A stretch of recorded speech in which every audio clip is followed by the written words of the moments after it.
very good morning now to you there. This is the center of the world, Accra, Ghana, and we are here from TV3. Thanks so much for having gone for a refreshing weekend. You are back. You're starting the weekend. I'm sure that you are strong and healthy and ready to get out of your bed and be part of society. Good morning.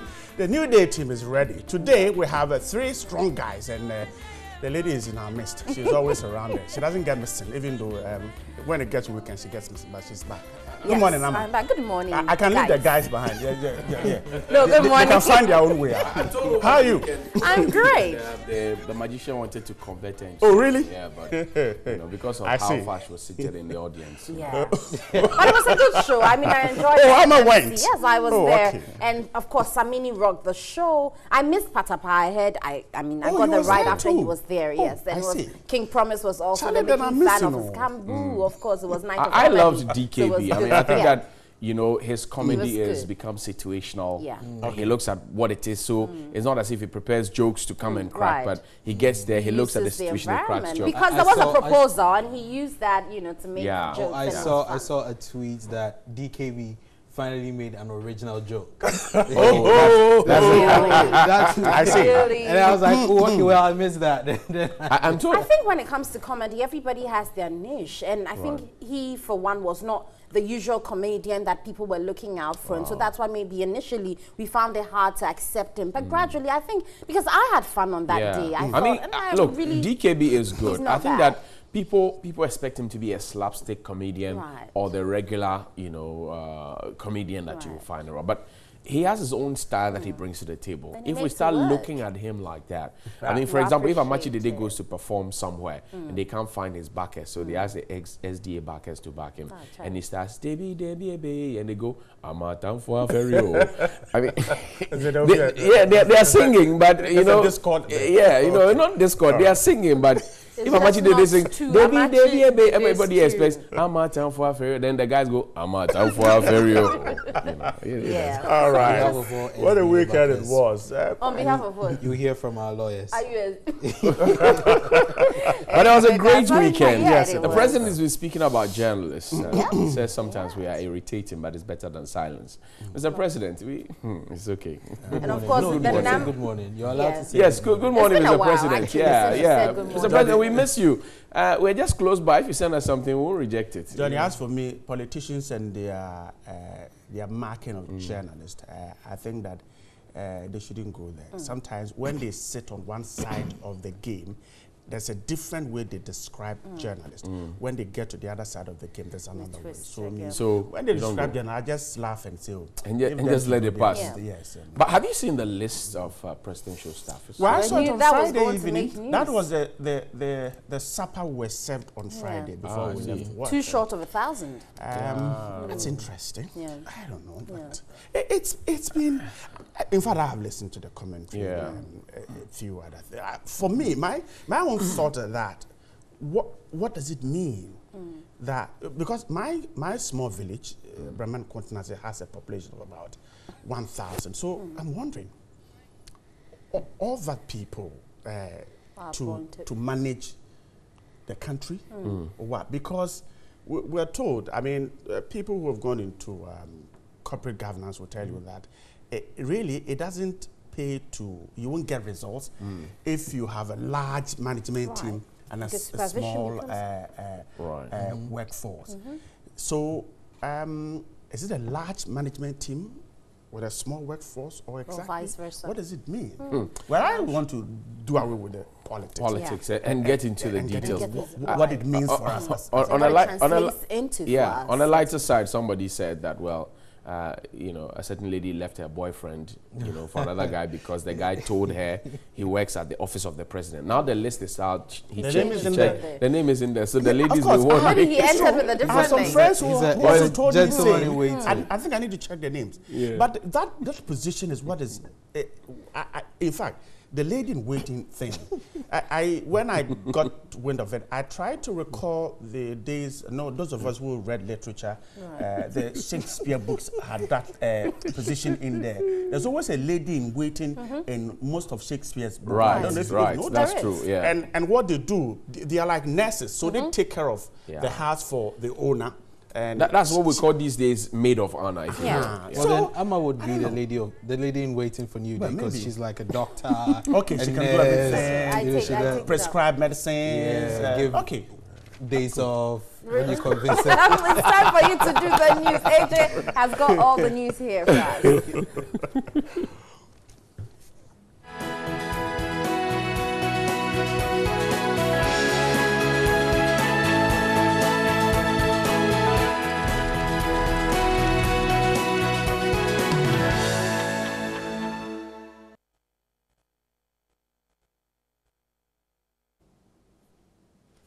Hello and good morning. Let's do some news for this morning. Now, the New Patriotic Party's Bono for regional elections were marred by confusion after the party attempted to begin voting despite the absence of officials from the Electoral Commission. The confusion stemmed from disagreements over a court injunction placed on the elections by the Tebubu Amantin constituency branch of the NPP.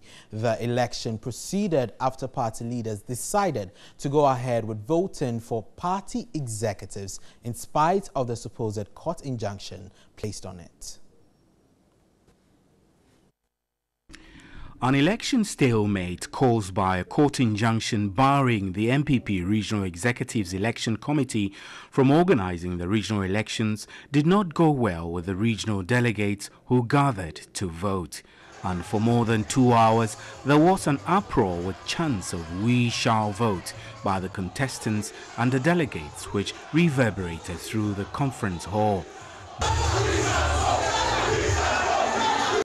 This prompted the party elders and leadership to hold a quick consultation to resolve the issue. Calm returned to the gathering when a decision was taken to conduct the voting. Due to the court injunction that barred the Electoral Commission from conducting the elections, the party leadership formed a committee to conduct and supervise the elections. One of the party leaders confided in our correspondent that the party intends to negotiate for the court injunction to be withdrawn for an amicable settlement. With the exception of one unopposed candidate, 9 positions are being contested for.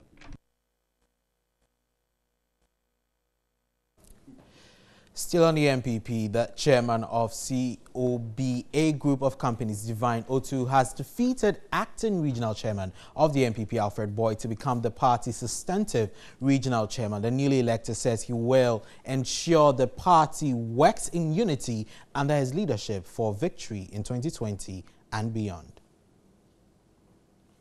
And candidate number 1, Divine Otu Abraham, had 276 votes, representing 45.17%. So Divine Otu Abraham is the chairman-elect for Greater Accra region. On their behalf, I made a promise that we will work assiduously to ensure that we bring everybody on board, bring the best strategies possible to ensure that we go beyond 2024.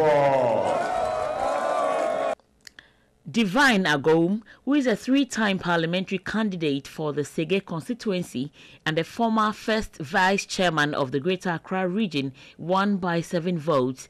Swearing in the newly elected executives, National Youth Organizer for the NPP, Samuel Uku, urged the executives to work with all to seal the unity in the party. The election, which began at 1:30 and ended at 5:30 p.m. on Saturday at the Trade Fair Center in Accra, was calm and peaceful until the counting began.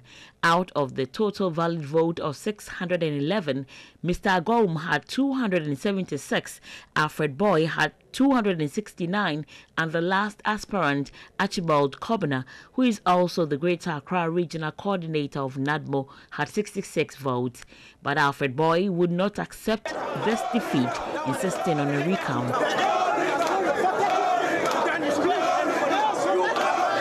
After much persuasions and oppositions, the votes were recounted, forcing Alfred Boy to reluctantly accept the defeat. Other elected executives were Ni Ajay Taria as first vice chair, Joanna Frances Ada as second vice chair, Daniel Odale Parker Francis as Secretary, Baba Seidu as Assistant Secretary, Rachel Abena Tutu as Treasurer, and Prince Obin as Organizer. Others were Moses Abo as Youth Organizer, Grace Champon as Women Organizer, and Alhaji Kamil Hussein as Nasara Coordinator. Now, President Akufo-Addo says his administration is reviving the National Health Insurance Scheme to provide quality and affordable care to Ghanaians. According to the president, government has in the last 15 months paid 1 billion cedis of the 1.2 billion cedis debt inherited from the previous government. President Akufo-Addo said payments to service providers since his government took office are current. As a result, the scheme is regaining its effectiveness. We're reviving the strength of our National Health Insurance Scheme, which under the previous government was being strangled by debt. Of the 1.2 billion CD debt we inherited, the equivalent of some $300 million, we're paid in the last 15 months 1 billion CDs, the equivalent of $250 million. The scheme is regaining its effectiveness so that for a minimum amount, subscribers can have access to a wide range of medical services. Speaking on the theme Africa at Work, Educated, Employed, Empowered, President Akufo-Addo said the urgent responsibility confronting the continent is to make African countries attractive for African youth and for them to see the continent as places of opportunities. It means that we must provide education, quality education and skills training. It means our young people must acquire the skills that run modern economies. The greatest challenge for us in Ghana and for the entire continent remains the creation of sustainable jobs. The Africa Union's Agenda 2063, titled The Africa We Want, calls for an education and skills revolution to meet the human resource needs for inspiring Africa's socio-economic development. President Akufo-Addo lauded the growth of the media landscape in Ghana, adding the culture of silence has been replaced with a cacophony that now worries some. He stressed that he is a firm believer in a strong and vibrant media. The president added he has no doubt the media is a force for good. No matter how irritating they can be, they provide the avenue for the other point of view. And our boat operators at Gemini in the Volta region have called off their indefinite strike following the intervention of the Volta Regional Minister, Dr. Archibald Yao-Lecha, and the chairman of the Premix Committee, Neil Lante Bannerman. The boat operators have resolved to call off the strike following a pledge to set up an independent body to investigate their claims. The intervention by the chairman of the National Premix Fuel Committee, Neil Lante Bannerman, and the Volta Regional Minister, Dr. Archibald Yao-Lecha, followed a TV3 report on the premix fuel challenge at Gemini. The boat operators embarked on an indefinite strike in demand for transparency in the distribution of premix fuel in the area. The boat operators are again crying foul over the reduction in the number of landing beaches from 10 to 4, which has complicated the distribution of premix fuel. They insist the act is a deliberate attempt to create artificial shortage of premix fuel to enable corrupt people to manipulate the system. Unfortunately, series of complaints to the South Dai Assembly have fallen on deaf ears, hence the strike. The impact was instant as activities in the popular Gemini market was almost brought to a halt, thus affecting revenue mobilization. Cephas Agbamanu is the chairman of the Boat Owners Association. The situation was greatly affecting our business. Traders and other commuters continue to be stranded out here because we have no fuel to operate. This necessitated our action since no one was prepared to hear us. The news report moved the National Premix Fuel Committee chairman and the Volta Regional Minister from their comfort zones to Germany.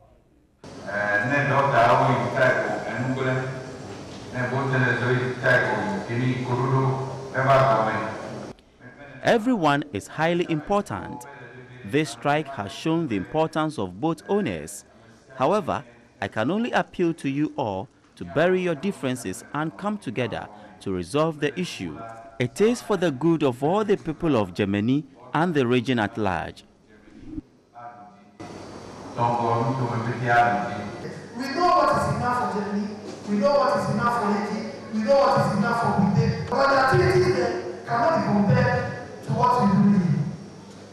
So I believe we will liaise as leaders, come up with a good monitoring system, so that when the fuel comes, it stays in the National Chairman of the Premix Fuel Committee, Nilante Bannerman, who pleaded with the boat operators to return to work, promised to put in place a monitoring team to ensure sanity in the sale of premix fuel there.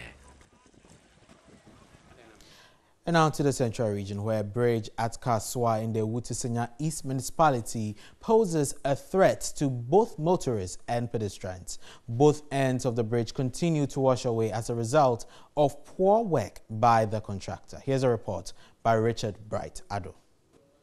TV3's attention was drawn to this dangerous bridge by residents who fear lives could be at risk. The construction of the bridge over the Okrudu stream was started in 2016, just around the same time that the contractor, Quares Gavayu construction firm, completed the Kaswa interchange.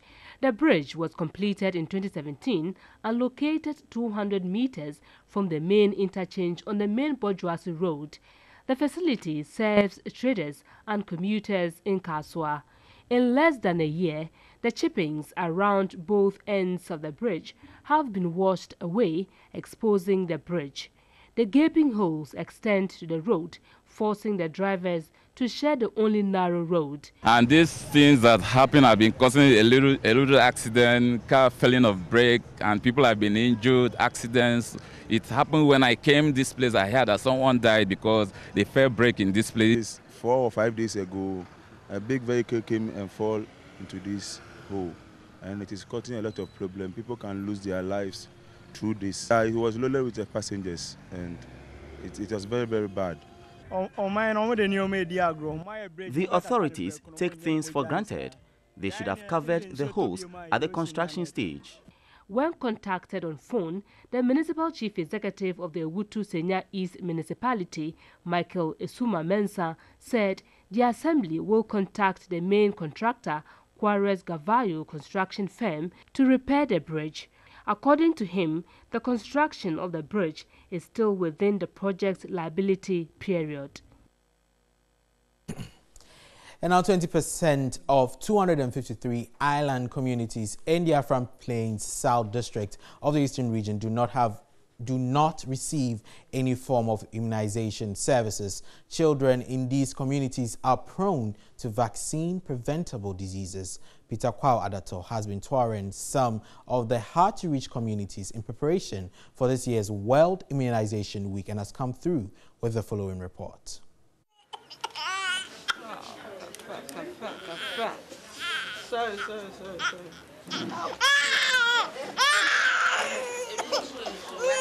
Ghana is among the 65 developing countries that is not able to achieve the 90% national coverage target in immunization of children under a year old. The Ghana Health Service information also showed that non-immunization is most prevalent in isolated communities, especially those along the Volta Lake. Again, data from the municipal and district health directorates showed that shortfalls in coverage are largely due to the fact that community health nurses are unable to reach some of the remote, deprived and hard-to-reach areas. The situation is worse during the rainy season, but the Afram Plains South District in the Eastern Region has a unique situation. Rain or shine, 20% of the 253 island communities have no access to healthcare services and child welfare clinics. And getting access to these people in the island community is very, very difficult for us due to the limited resources that we have. Long hours spent on the lake to get to settler community is a disincentive enough, not mentioning the absence of structures to facilitate medical attention. We got to find out that there are a lot of default cases in terms of immunization, in terms of antenatal, and then general health conditions as well. A lot of the community members have to travel to Kotoso or other Echi for health services, and that necessitated our coming here and our willingness to support the community. But for a 5-year project dubbed Gavi HSS project, children in these communities will continue to be exposed to vaccine-preventable diseases.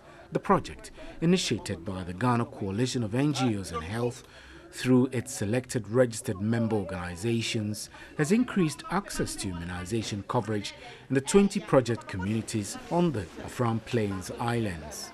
It was through the support of Gavi we were able to visit these island communities regularly, and it contributed 7 to 8% to our district coverage. The previous years it's even difficult for us to get 4% of the island coverage. The national chairman of the Ghana Coalition of NGOs in Health, Gabriel Benaku, has therefore called for collaboration with relevant state agencies in order to reach out to those communities still outside the coverage zones to fast-track the Agenda 999 by the year 2020. If we do that, Ghana will have a very enviable immunization program. And once we invest in children and women, the likelihood for the economy to boom faster is higher than when we play a lean role by not having the immunization fund. Newday returns after the break. Stay tuned.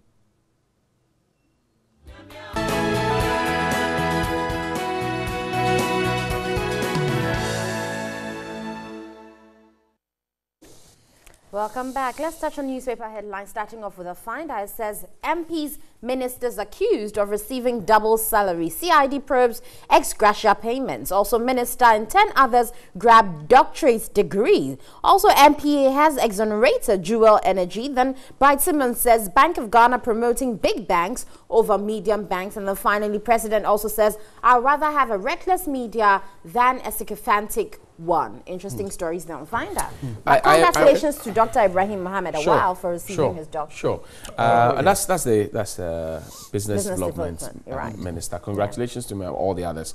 I think that the Bank of Ghana, is insistent on this minimum capital requirement.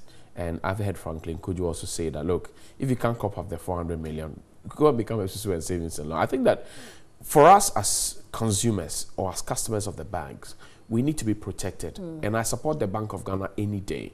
The whole argument that there's not a conducive environment and that the president must step in and that, look, for every business there are requirements. Even to get into a university, you need to get a certain grade to get in there.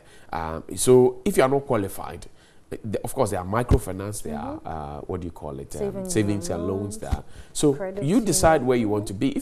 If you want to become a commercial bank and you want to compete effectively, you must have what it takes. Otherwise, if you have 200 and Bright has 200 million, put it together, merge and have a commercial bank. How difficult is that? This whole idea where people would want to stay. And somebody whispered to me the other time that people even use fake documents in order to be able to, qualify for some of these things. It's a shame. I mean, I will not know whether a bank is qualified or not. So long as they have their building there and they have advertised, I would want to go and put my money in there because I trust that due diligence has been done by the banks, the Bank of Ghana and everybody else. Okay. Now, the Bank of Ghana is alerting us that some of them don't even match up to that. And so they may be making a distress call shortly. And the banks are complaining. I don't really get their argument, if you ask me. I don't get it.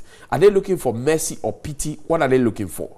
Because they are in the banking business to make profit. Right. Okay? So if you want to make profit, you must make a certain investment in order to be able to make the profit. Right. If you are not, every now and then we'll hear people, this bank is collapsing, this bank is distressed.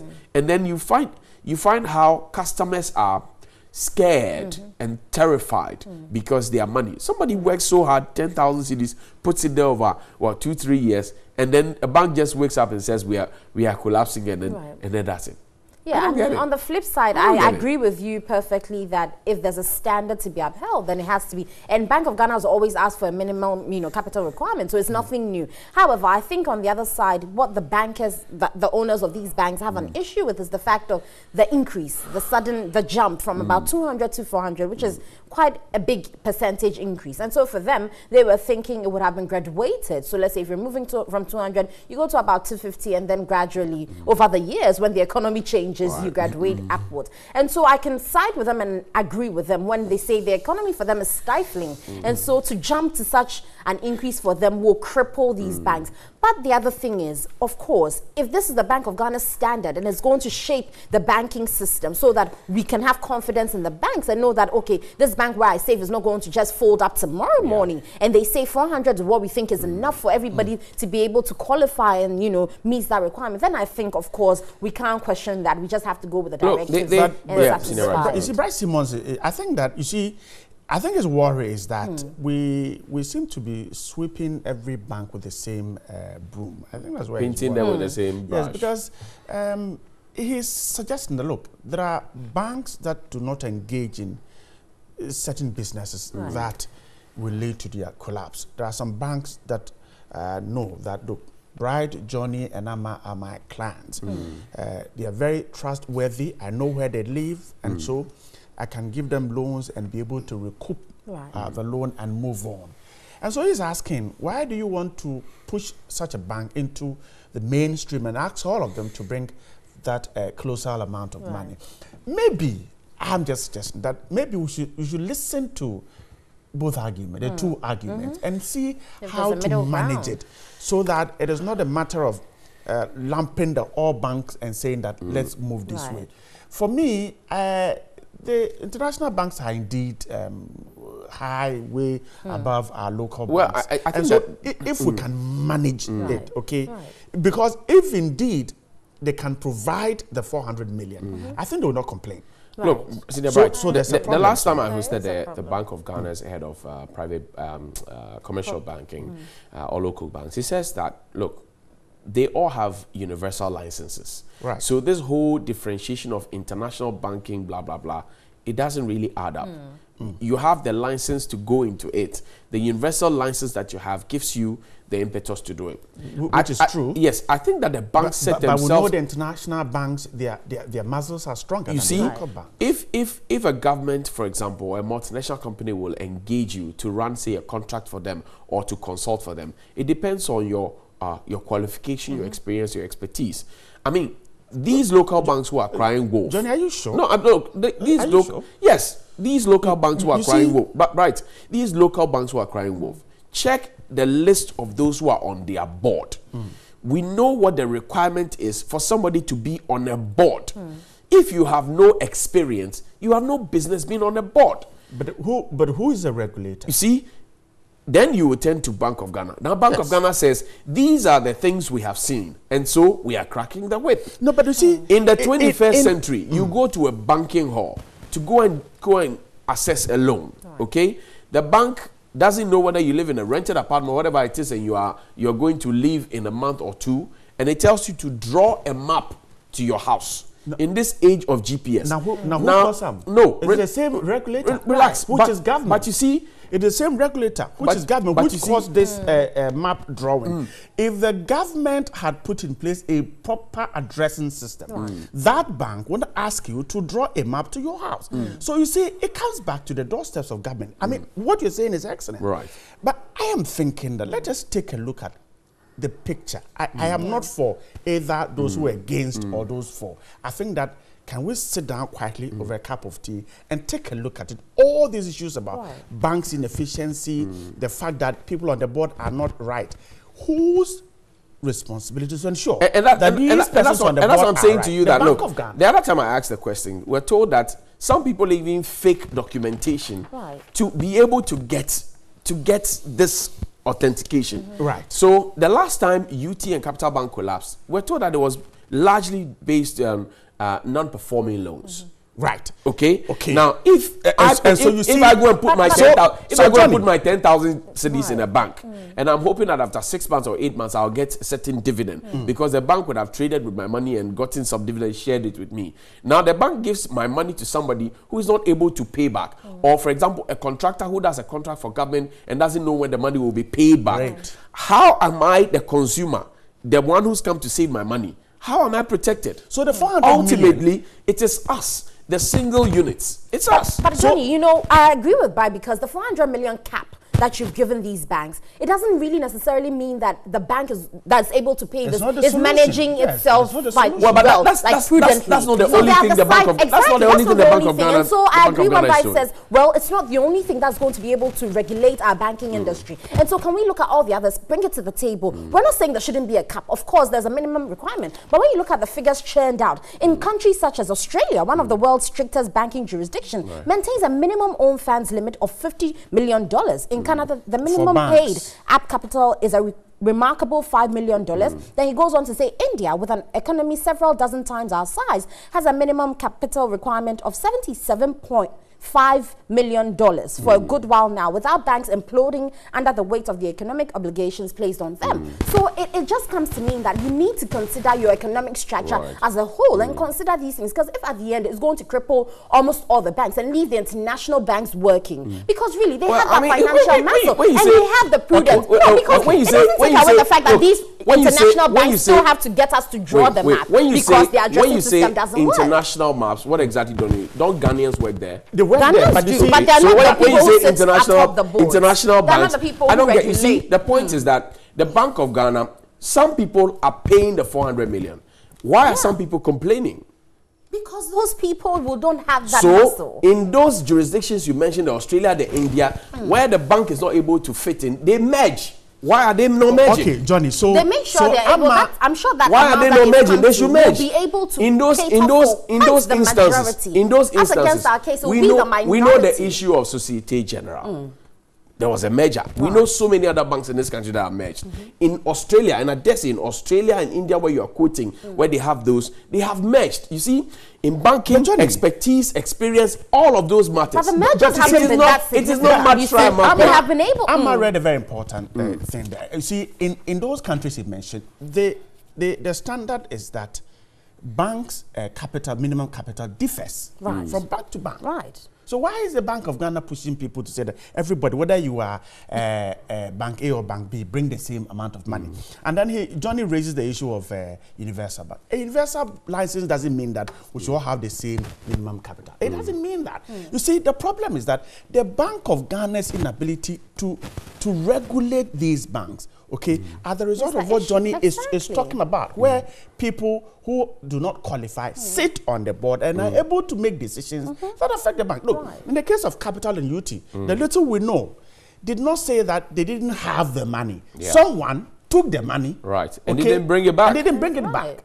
Okay, so for me, the point is that let them bring the 400 million. Tomorrow, if contractors go for these loans from the 400 million and government is unable to pay them early and the contractors are unable to pay the banks early, we'll come back to where we are today. The bank will still go down. So I am saying that, look, let the big guys with the banking expertise sit down. What the local banks are saying, is it something that we should listen to? Can we, in a way, massage the thing and make sure that this one is satisfied, this one is satisfied? For me, that's where I would. Well, I mean, if you're looking for satisfaction for the central bank, which is a regulator, and look, I don't believe that government should step in. As soon as government steps in, it reduces the power of the central bank to be able to crack the whip in future. So this whole running to government thing, I don't buy it. But then you see, but the stakeholders, but you see, in terms of the stakeholders, also in the Banking Act, the local bank itself has the duty to collaborate with the Bank of Ghana to ensure that some of these things don't get in. If the National Accreditation Board gives you an accreditation to run a university, and you know that the minimum requirement to get into a university is, say, a grade 24 or better, and you decide that, oh, because I have it, I will push people in there, and which a lot of them do anyway. I'll push people in there. Do you blame the accreditation board for you faltering? Do you blame them? It's many factors. You know that you're supposed to have such a person qualified to sit on the board. As a local bank, you fake documents to take it there, and the Bank of Ghana accept it. Now you start collapsing, and you want to turn over to the Bank of Ghana. Is the Bank of Ghana not to check the documents? So is it not a matter of trust? Is it not a matter of trust where you go to the bank?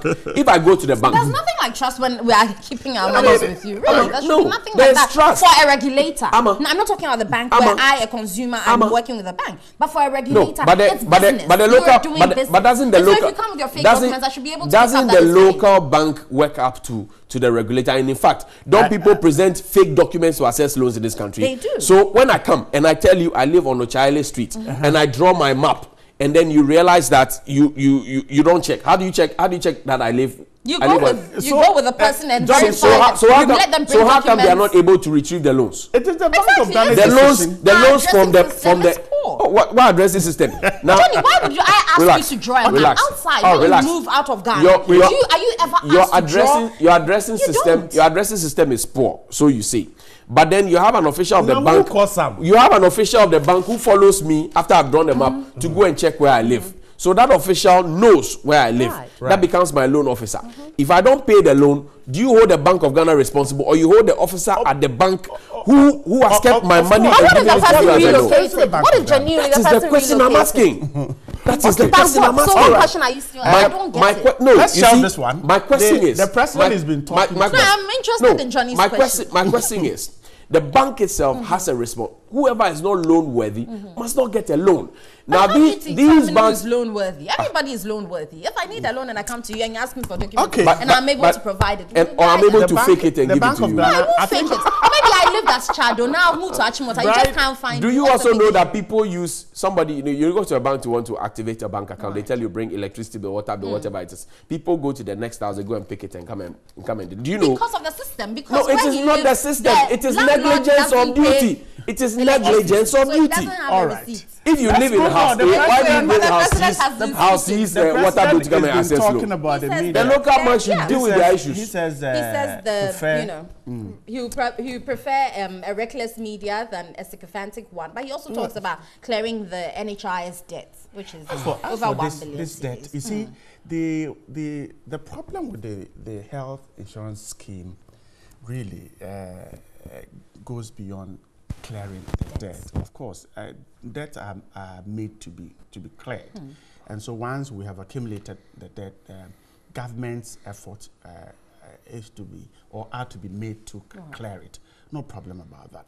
If you remember, some few months ago, there's been talk about looking for another scheme of funding the NHIS. Yes, NHIS. And I remember workers, labor, gave government a warning when there was hint of attempt to use, I think 1% or something of salaries or something. I'm not too clear about that, to fund the scheme. Right.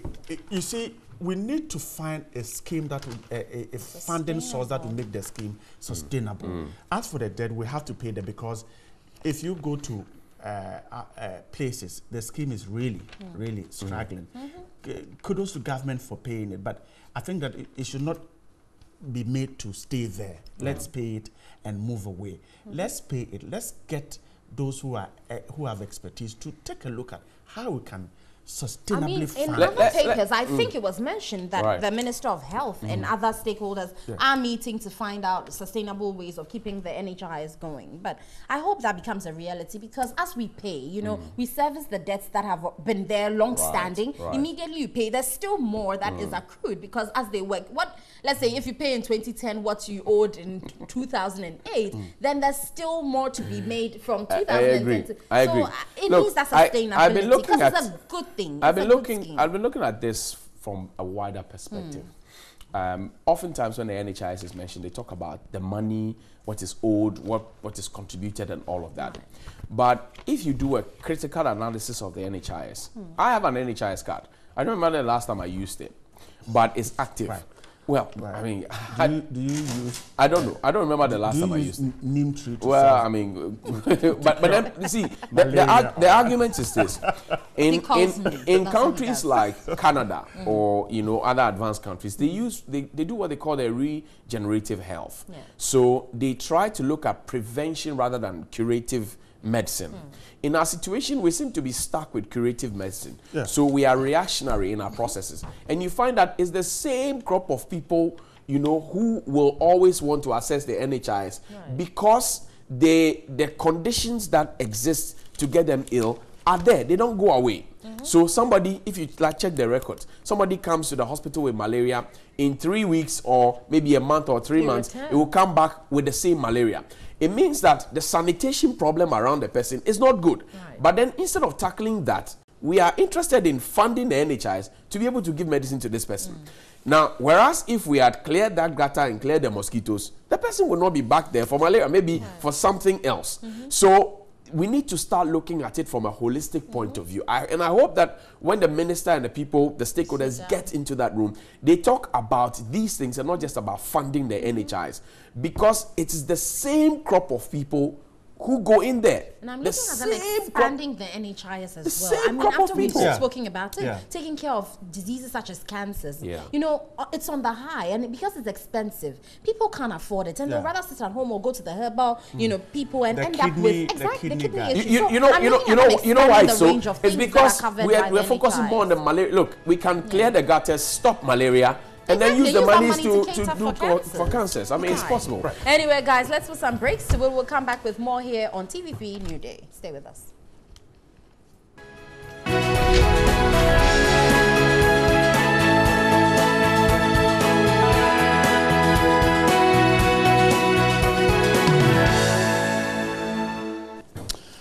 All right. And Daily Graphic says government settles 1 billion NHIS debt. President says at Africa Summit, Cocoa Board to revamp cocoa industry, and 10,000 GS staff in trouble. They are to justify their dates of birth. Daily Guide says Nana's 998 staff fake. That's McMenu declaring there on the front page of the Daily Guide. The Heritage Ganasco GES cars to be sold in 14 days to pay judgment debt, and board not competent to conduct probe, says PNC chair on the Metro Mass problem. The NHIS story is also captured by the Times. 1 billion of the debt paid, and the president talks about his preference for a reckless than reckless to a sycophantic media. We'll have that issue to take a look at. And the BNFT says the VCTF can do better for SMEs. My guest to do the talking this morning, a former member of parliament for the Ablekuma Central constituency, is a member of the NDC. Honorable Theophilus Tetechai is here. Good morning. Good morning. Hope you're doing great. Yeah, great. Thanks for your time with me. I'm expecting the member of parliament for the Futu constituency, a member of the NPP, Honorable Afenyo to join us. Thanks so much for joining us. Let's start our conversation this morning and take a look at this story quickly whilst we wait for Mr. Afenyo.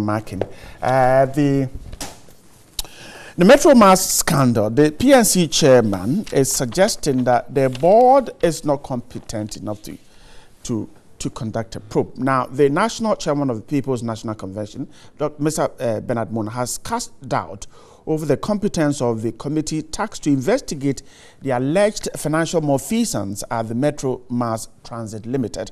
The board of the MMT has announced it is setting up an internal committee to investigate the bus purchase that has rocked the firm. The decision was taken after investigations uncovered financial and administrative irregularities in the award of contract for the purchase of some 300 new buses for the company.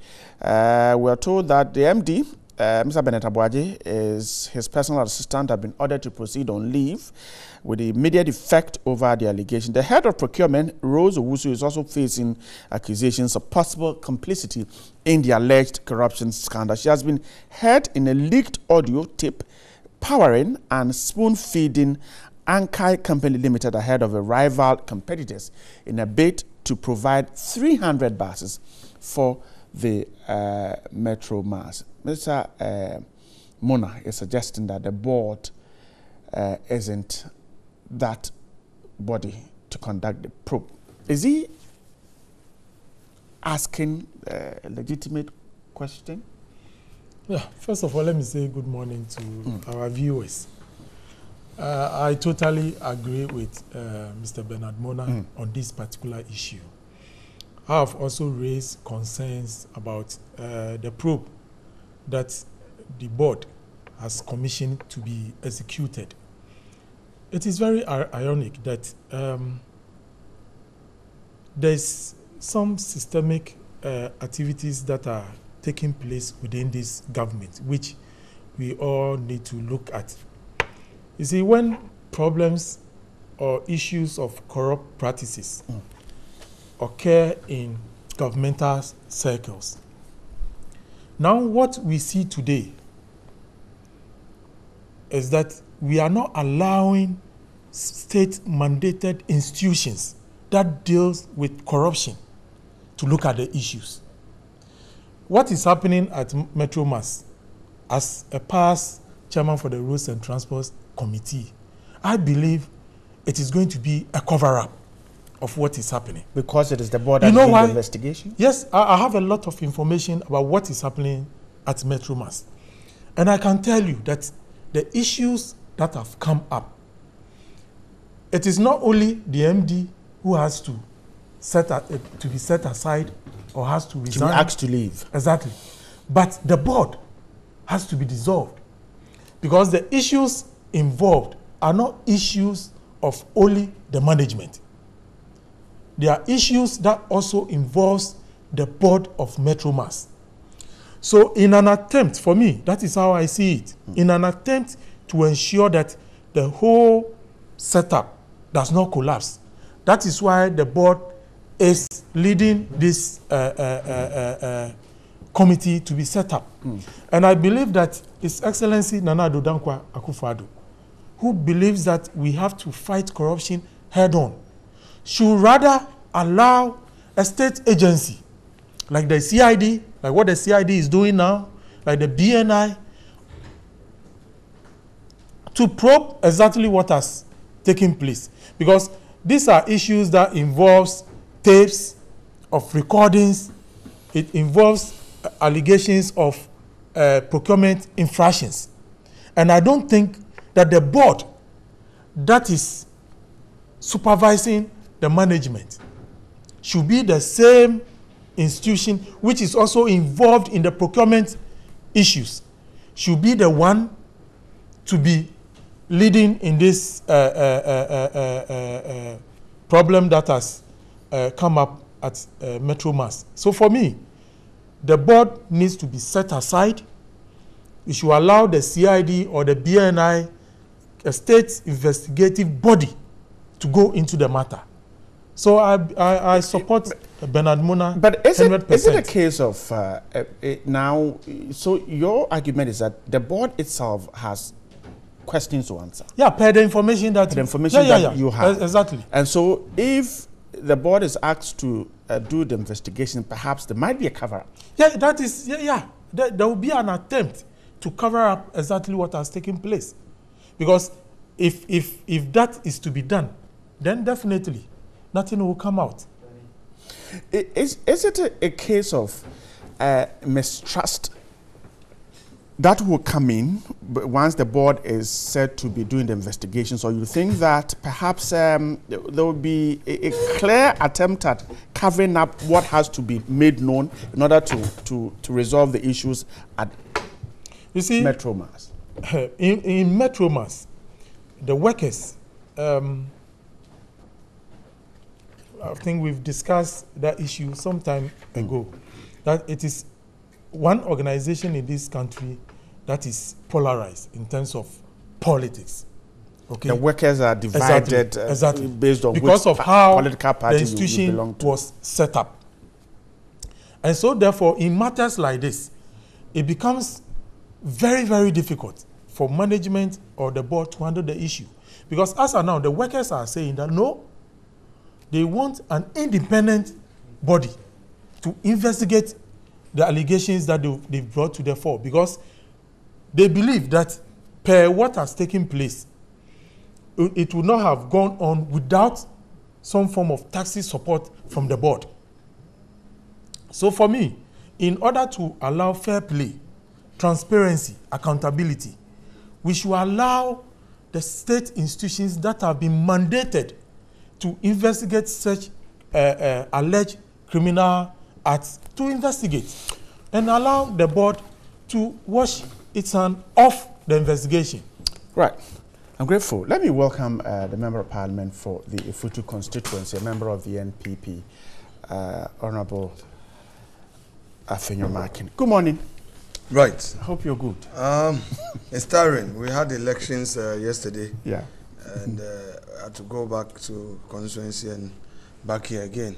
I apologize for not being here to start the show with you. It's good to see my very respected senior here again with the usual politics. And I'm sure the first thing you would want to take up with me is the Metro Mass issue. Exactly, that's what we're talking about. First of all, right, we're doing politics, but if we center our politics on issues, I'm sure the generality of Ghanaians will benefit from our politics. But when we are inconsistent and we flip-flop, we create some boring atmosphere that people disengage, people mistrust us, and they think that, there we go again. People, it is NDC, MPP. But it shouldn't be the case. Let me take you back to some past concerns by the NDC. We've had a bust situation where the BNI swiftly investigated the issues and came out with a report. Meanwhile, the minister had constituted a committee. But upon realizing that the BNI had taken the matter up and issued a report, that became otious, and the NDC was not satisfied. Again, we've had a situation where the CID has taken up a matter, and we had a press conference in this country by very respected members of parliament on their side. And what was their issue? The CID is doing witch hunting, and the government was using CID on this double salary issue. So once again, question is, which institution can the NDC trust? We have created the institutions of state, and we've given them mandate. If Yoko does it, they complain. If together we don't trust these institutions, I'm sure that we'll have nothing left. This morning, his argument is to the effect that the matter at Metro Mass should be handled by an investigative body, or it can best be managed or handled by an investigative agency. I don't disagree with him in principle. I don't disagree with him in principle. But Metro Mass is a limited liability company. It is guided by the company code. So if you want to deal with issues, the primary responsibility of the board in the governance of the institute of that company is to deal with a matter like this. So my position is, that's a law. Or of course, that is a law. But I thought you lawyers say that when you are not a judge in your own court. I'm coming there. I'm coming there. This is not a matter of the board being a judge in its own court. The board has a supervisory mandate, and I'm saying that among the many things that the board can do is what it has done. Investigate this. Of course, if there's a matter against a management member, a director, the board has a mandate. Listen. In which the board is also mentioned, fingered in these allegations. Hold on. The managing director is a member of the board. Right. So the board has a mandate to deal with the matter. Please, you see, don't let us be overly suspicious. Don't let us once again create an atmosphere of mistrust for a certain political mischievous purpose. I am saying that the board has a mandate. Nobody should take away that mandate from the board. Okay, right. Corporate governance, that's a fact. Exactly. Okay, right. As part of its governance mandate, I allowed you. Let the board do its work. Let them issue a report. Now, bear in mind that there's something we call prima facie. This legal terminology, prima facie. Is there a case? You see, the board must determine whether or not there's really a case to be answered. If that determination is made and there are findings, the board is not a prosecutorial body. So it would forward its findings to an investigative agency to take it the next level. All right? So don't rush into say, other than that, let me ask you this. Right. Other than that, anything in the boardroom, would have to be referred to the CID. Anything in the boardroom would have to be referred to the BNI. No. On the issue of polarization. No, even before we get there, let me ask you this. Is it common sense, if you take the law out, is it common sense that a board is mentioned in all this saga? In fact, the board chair has been mentioned on the tapes. There are conversations that are recorded. Is it fair to ask this same board to do the investigations? Take away the law. No. It is only the law that can well fortify us and guide us. So it's not a matter of when common sense and the law conflict, law will be supreme. Would that be fair? Of course, that is the principle that can keep us all going. Okay. When common sense and law disagree, we must choose the law, not common sense. All right, so let's move on. And that is right. Now, you were talking about the polarization. We've had issues of recusing. We've been at the court where, at a point, the learned former Chief Justice had to recuse herself in a matter. If the board chair, as you claim, has been mentioned, I am saying that it's not a one-man board. If you say the board chair has been mentioned and there's really an issue regarding the board chair can recuse himself. Now let's come to the issue of the polarization. Polarization. Truthfully speaking, the country is polarized. And that one I will not deny. I won't pretend about it. So if my brother mentions it, yes, it is true. Yeah. Because I come into office, people would have faced some injustice. I want to correct the wrong. So you create space for people to also get the opportunity. Another person comes. It's all about the way people manage situations. That is why people align with certain political parties. Look, even I remember in one university, in a certain political administration, somebody will be a professor, will not even get the opportunity to be HOD. But somebody with an MPhil, inexperienced, because of politics, will be made, of course. So as for the level of polarization in this country, it's all over.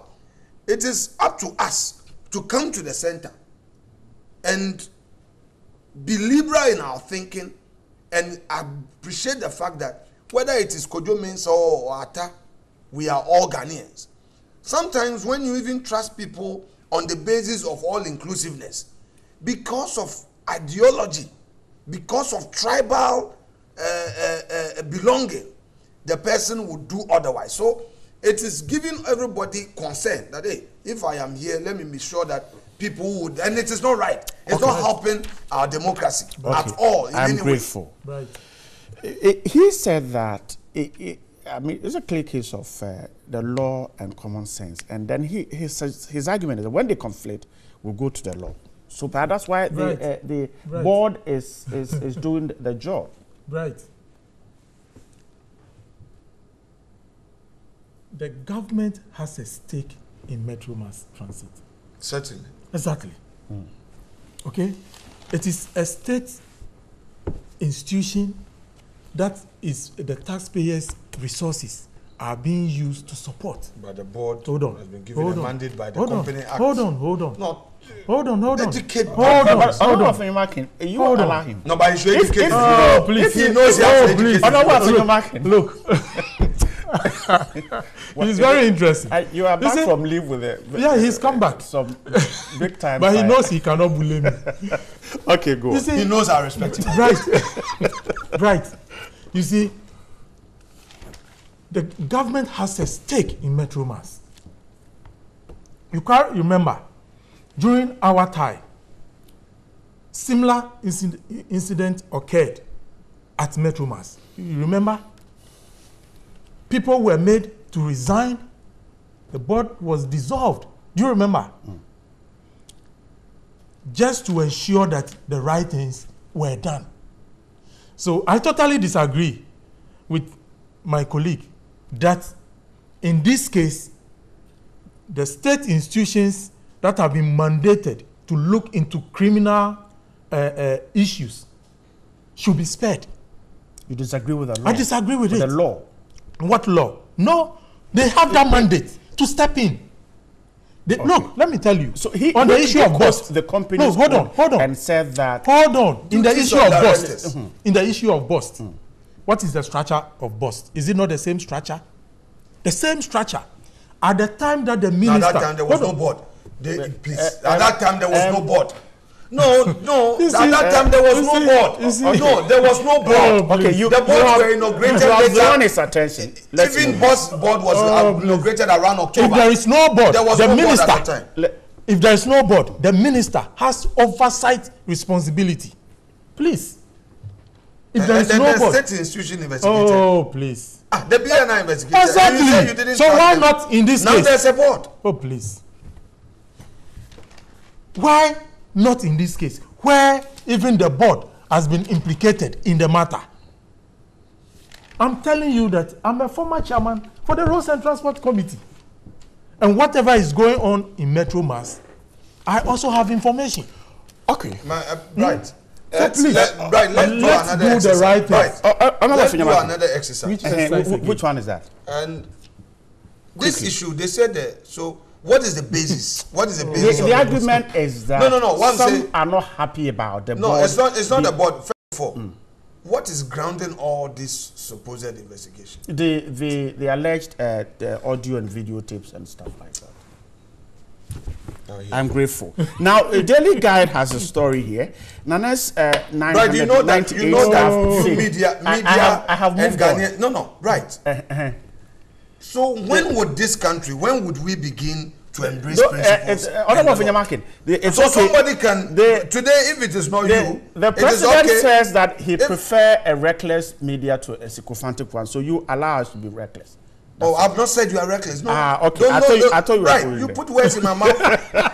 Because of the questions the way you were asking the question. No, don't put words in my mouth. Okay. That would be the last thing I will say. Okay. What I'm saying is that all of us collectively are stakeholders. Let's push the issues to a point that everybody in that group will be well protected. There will be certainty as we go along. So can somebody hide somewhere, go and do secret recording, come up with it, and it becomes an issue? Is that where? As long as it is in the public interest. Right. He should know better. I just want to understand. Criminal law. As it is the public interest. In criminal law. How would it be in the public interest? Are you aware of a court ruling? Are you aware of our taxes? It can be admissible. Are you aware of a court of appeal ruling? No. There's a court of appeal ruling that issues that incriminate public officials cannot be admissible. No. Okay. Let's move on. Because I have gone into 7:30. Gentlemen, let's move on. The Daily Guy has a story. Nana's 998 staff fake. McMenu declares. Now, President Akufo-Addo has asked Ghanaians to ignore news that seek to suggest that he is superintending over an overbloated staff at the Jubilee House, the seat of government. The president said he was bequeathed with 706 public and civil servants, and that he had only employed 292 personnel to help run his administration. Now, The paper is suggesting that pursuant to Section 11 of the Presidential Office Act, the president is supposed to submit the annual report. Okay, the paper is only quoting what's in the Constitution. Now, the story says that some of the staff had the appointment between December 2016 and January 2017 before the handing over to the new administration. A perusal of the letter indicated that as of December 31st, 2017, there were 9 ministers of state, 27 presidential staffers, and 256 junior political appointees. That's the story. I am trying to capture where Mr. McMenu comes in and says that it is fake. Now, a former NPP chairman, Peter McMenu, who was the campaign director of the NPP in the 2016 elections, waded into the debate, slamming those who spreading fake news. Now, according to him, it is not true. When we say presidency, they work for the office of the president. It is not everybody who works at the office of the president who is at the Jubilee House. He added some of them are even at various locations, but their designation is that they work under the office of the president. If NPP came with 200 and somebody writes on his Facebook wall that the NPP has employed 935 people, isn't that fake news? Well, that's the question he's asking. Let me start the conversation with you. Mr. McMenu's issue about the fact that the figure isn't correct. How can we verify it? Because we're told this has been submitted to Parliament. Right. By virtue of our constitutional provision, no government can hide the number of public servants or political appointees that are engaged. Yeah. So it would come to Parliament anyway. Or if we told it has come. I'm saying that, so it will come to Parliament anyway. Now, the issue is not about the number. What is the issue? The issue is not about the number. Look, at the presidency, or people working as officers of the office of government machinery, with national security, inclusive, and other people handling matters of states, it can take as many as what would take certain things to be done for the sake of ensuring that the government machinery runs well. Now, in one breath, we talk about unemployment. In another, we say, oh, a certain sector is overbloated. So really, on what are we situating this argument? That, oh, we have 900 staff. For what? The public thinks that there are too many. We shouldn't employ people to work for the state. Is that the argument? Not necessarily the argument. But so what? Too many doing what? Okay, come on. So you go to immigration. You ask yourself, too many officers of the immigration doing what? Too many judges doing what? Too many parliamentarians doing what? Too many police officers doing what? Is that where we are getting to? I disagree with the way sometimes we throw these things out. The civil service itself is understaffed. And I've said, when it comes to issues of security, you cannot overlook certain key things. Now, at the presidency, or when you come to the office of government machinery, in fact, the whole governance structure, you have the political appointees who are brought on by the administration. And we have regular public servants or civil servants who are there as technocrats. All right? All these put together, they are public officers. And government may need as many as will require in its administration. So it would be improper to now say that, oh, at this sector there are so many people. Why is the government engaging so many people? Last year, when the budget was read, you may recall that it became a heated argument when my very respected honorable colleague Okujeto Ablakwa put it out there that, oh, the presidency alone is taking a certain amount of the budget. It was wholly untrue, because there were sectors under the Office of Government Machinery. So it was not the some monies that were going for lunch, breakfast, or for tea, or for the president pocket. These were monies that were going to institutions or certain sectors that were under the direct supervision of the presidency. And they were monies for projects, not monies for people's pocket. Will anybody be right in asking that these numbers that are there, can we know what Mr. A does, what Mr. B does? Will anybody be asking a legitimate question? Right. It will be legitimate to ask questions of that nature. It will be legitimate, and I agree with you. It will be legitimate to ask. But in governance, you do not expose all critical issues. That is why we take oath of office and oath of secrecy. If you engage officers to be having sleepless nights to ensure the security of the state, if you engage officers to provide protection for the president, the vice president, to provide protection for certain key organs of state, are you going to tell me, Bright, that you are going to bring them and expose them to the cameras and ask them that, what do? You go to the BNI and then you say that, Director of BNI, your officers that you have recruited, tell us what they do. In fact, BNI appointment, even when the adverts are placed, sometimes the way it is done, we would not even know that you are being recruited into the security agency. I recall that after my call to the bar, I had responded to an advert in the papers, and eventually it happened that it was a recruitment in the security agency. I said, no, I want to be in private practice. All right? Sometimes they don't even advertise. And I'm saying that, are you saying, within the context of your legitimate question, are we going to say that, we want to expose people to the cameras to tell us that, what do you do?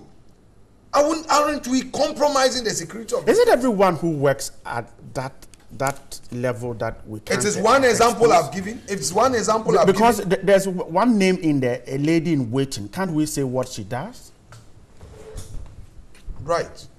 Once again, a legitimate question, but I'm saying that within a context that you are situating it, would it be reasonable to demand such an answer? Would it be reasonable to demand such an answer that a lady in waiting, look, the vice president was in Winneba over the weekend to attend UEW congregation. He came with his staffers. If the vice president, somebody does not supervise what he eats, even the plates that is used in serving him, the food, whoever did it, if you don't get an advanced team to be there to supervise how the meal is going to be served, the location and all that, all these things are done. Are you saying that if we hear today, and God forbid, that any of our big people has been poisoned, would we, the same people, not come back and say, so couldn't they have ensured that very honest and trusted people were engaged to provide for their security? So I am saying, yes. I am saying that practically, you ask a practical question, that a lady in waiting, and I'm saying that one example is what I experienced, I saw in Winneba, and it is legitimate.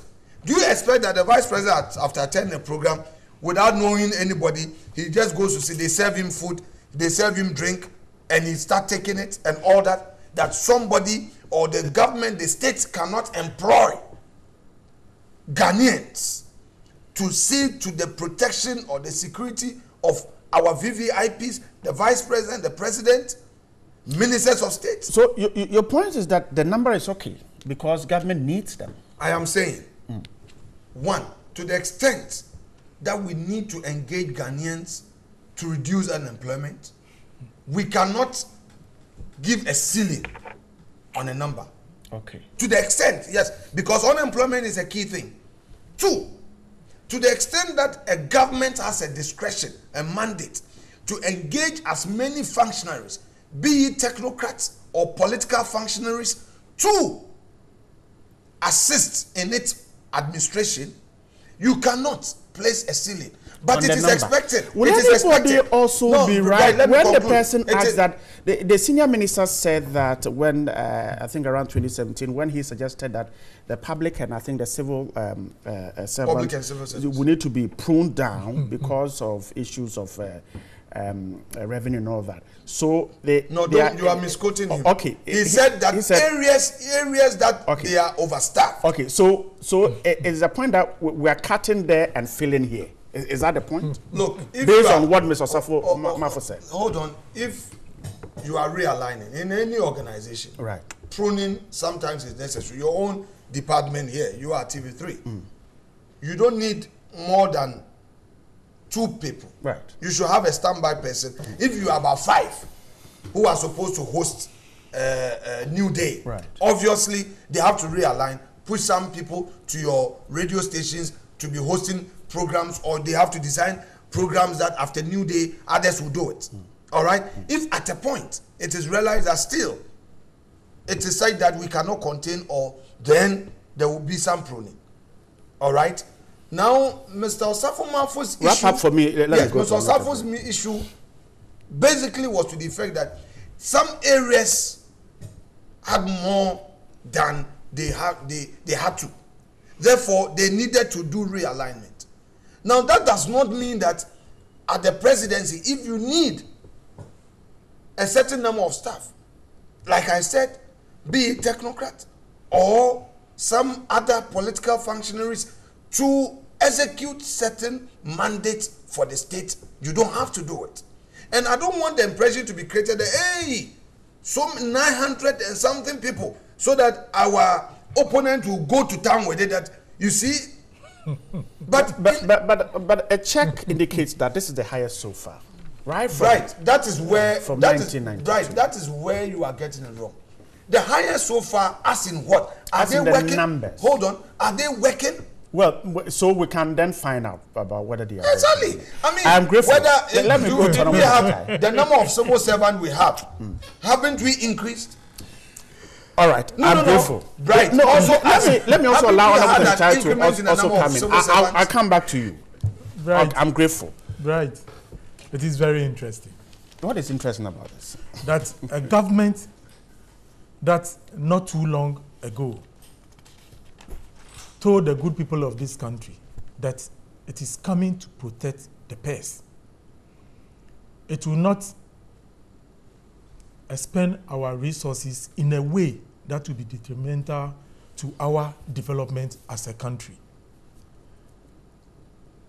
I'm not surprised about the sort of story that has been planted by Daily Guide. If you look at the story headline, and then you read what McMenu is reported to have said, you realize that the headline does not match actually what he said. And it is for a propaganda reason, to create the impression in the minds of the general public that the list that came out is not a true list. But what the good people of this country needs to know, that per the provisions of parliamentary practice, it is mandatory on the office or government machinery to provide a list of people that are working within that environment. Yes, it is true that when we say the name given to the list, it does not mean that it is the president or the vice president's office. But then there are several institutions that work within that environment, which is under government machinery. We have National Commission for Civic Education, a whole lot of them. Okay? But then it is very true that every year government has to submit the list so that we know those who are within that setting to provide a budget for their upkeep in terms of remuneration. Okay? In the lifetime of this country under the 1992 Constitution, the president that promised the good people of this country that it is protecting the pest has gone ahead to recruit over 300 more staff. They are working for the Please, state. hold on. Address the unemployment issue. Oh, please. So we are only addressing the unemployment in the presidency. Is that what you are telling us? IEA, they are recruiting. Oh, please. NIA is recruiting. You were given the opportunity yes, to because talk. you are misleading. I'm not misleading. But you don't have the critical questions. He's not having. Because isn't there recruitment? Oh, please, you hold on. I know you are recruiting. I know you are back with fire, but hold on. Allow me. I gave you the opportunity to go around. Look. All right, go on. In the history of this country, we have record ministers, and today we have record number of people working in the presidency.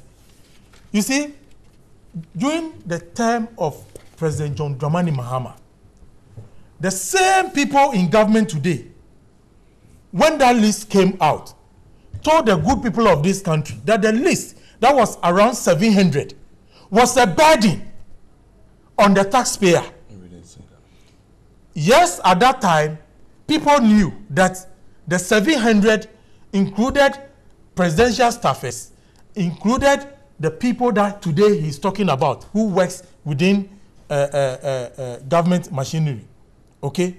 But what we are talking about today is the record over 300 presidential staffers that His Excellency President Nana Addo Dankwa Akufo-Addo and Dr. Bawumia has recruited into the Flagstaff House. What at all is in that Flagstaff House? He says that they are working. That demands 300 additional staff. You don't believe they are working, as a number of your market. So, in the time of John Dramani Mahama, when his chief of staff, those who were working, were just less than 50, they called that a drain on the purse of this country. And today, from 7 to almost 100, and you are telling me they are providing employment. You see the double standard of the MPP. But you see, they cannot fool Ghanaians. The electorates are becoming very, very wide awake. That yes, they tell us something else, we give them the power, and then they do different thing. This issue would not have been discussed if they had not criticized the previous government in terms of the numbers. So today, you are just draining the good people of this country. You've turned the Jubilee House into another party, how do you call it, headquarters, as was rightly said by one of their people within the Flagstaff House. By name? Oh, you know, my own good friend, Lord Comey. Said that? Yes. What did he say? Lord is in here, so. What did he say? He wants me to say. So say what did he say? You see, don't leave exactly. him on. No, what did he say? Lord is in here, so. What did he say? So please. No, did you say Lord said you have turned the place to a party? No, right. He was talking to his own party members. So he said, look, he's created a party this thing for them. So he shouldn't do it. So that is why we have the numbers. If I am a politician, you don't create opportunities. If you are confirming that Lord said it, then you can go ahead. If he did, you shouldn't create opportunities. So now the Jubilee House, which is the presidency. Hold on. Shouldn't we create opportunities like Ghanaians? Because they are MPs. If you are confirming that Lord said it, he has confirmed it. Then don't lead him on. So now what Afenyo is telling us that their party national head office has been extended into the Jubilee House. And that is why we, the good people of this country, have to pay for the excess numbers that have been brought to the Jubilee House. That is what you are telling us. Okay. Fine. The good people of this country are listening. I am grateful. Let's finally wrap up on the statement. I'm not allowing you to talk again. So the point is that if you are an MPP, the statesman has a story. Honorable Afenyo Market, you don't deserve an opportunity to the statesman. Because you are an MPP. All right. Your microphones are off. I am moving on to the statement. Advertise and let the good people of this country 100,000 graduates get jobs. Gentlemen, your microphones are off. Government will on May 1 launch one of its major programs aimed at addressing livelihood empowerment and graduate unemployment. Pardon me, I have to laugh. All right. The program dubbed the Nation Builders Corps is focused on tackling public service delivery in the health, education, agriculture, and sanitation sectors, as well as drive revenue mobilization and collection. 100,000 graduates who have completed their national service are expected to be engaged under the program. The Vice President announced this on Saturday at Winneba when he addressed the 2016-17 graduates of the University of Education during the 22nd congregation. And so the project is being divided. We have the Feed Ghana model, where we want to have people who go in as agric extension officers to help farmers. The Educate Ghana model, where we want people going into our high schools for teaching, especially science and mathematics. Revenue Ghana model will take graduates into the Ghana Revenue Authority to help in revenue collection. And then you have the Heal Ghana model, where you employ nurses who have been sitting at home for years without jobs. We'll be finding them space in the Heal Ghana model. There's also the Enterprise model, where graduates will be assigned to various private sector enterprises for jobs and skills training, as well as development. Then there's the Digitized Ghana model, where there will be the IT sector, and the guys will go in there. Then there's Transformation Agenda, where they'll be attached to the NIA or to the Ghana Post or to the Birth and Death Registry or to the Land Registry. They will be doing digitization work for the country. The Vice President said 100,000. So this Builders Corps was announced right from the inception of this government. May 1st, we're likely to see the launch. Are you aware of how the recruitment will be done and who get the opportunity to be part of it? Every Ghanaian. Right. All Ghanaians will get equal opportunity. And it is another giant step taken in addressing issues of unemployment in the country. Right, I have on a number of occasions demanded from the NDC to give me a single social intervention program they introduced and implemented successfully since 1992. On each occasion, I demand for such an information. Whoever such a demand went to failed in giving me a single example of a social intervention program introduced and implemented successfully by them. This government is just a year old. One key promise, the free SHS policy, was introduced, whilst at the same time taxes were being reduced. People who were very skeptical wondered whether or not the program would be successful. Some of us even advocated for special taxation to support it because it's of critical need. So Nanado ambitiously and boldly took that giant step to bring free SHS. The results are that more people have been enrolled. There are many people who, because of money, could not have secondary education or technical education. MPs are witnesses to numerous calls, especially around August. Admission, fees, people demanding, and all that.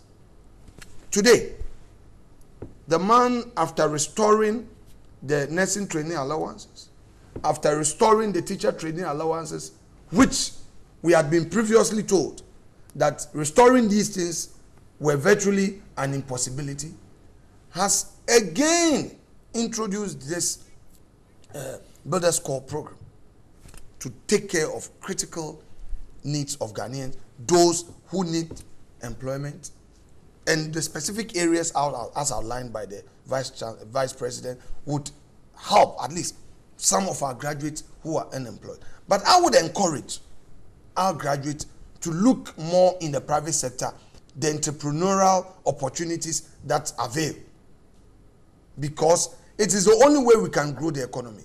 as a businessman, I don't really believe in the macroeconomic numbers. They are okay for stabilities, they are okay for our books.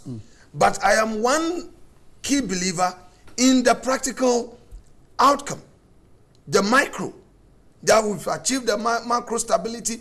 How is it translating into job creation? Are you creating more jobs in the economy and all that? That is why I support the reforms that are ongoing Are these sustainable jobs? And how do we prevent? I know of the Zoomlion where anytime there's a change in government, the persons on the program are changed. I mean, I can cite my own hometown where there's a change in government, and so those on the Zoomlion program will have to change to the party in power. Are these sustainable? And how do we prevent what is happening to the Zoomlion sanitation people? Right, thank you. Right, whenever you set up something, a program, you have teething problems. And it is expected that you take advantage of some of these challenges to straighten things out. I won't be surprised with respect to the issue you've just raised. That, well, sometimes they are partisan in nature. Yes, I don't want to pretend about some of these things. They are true.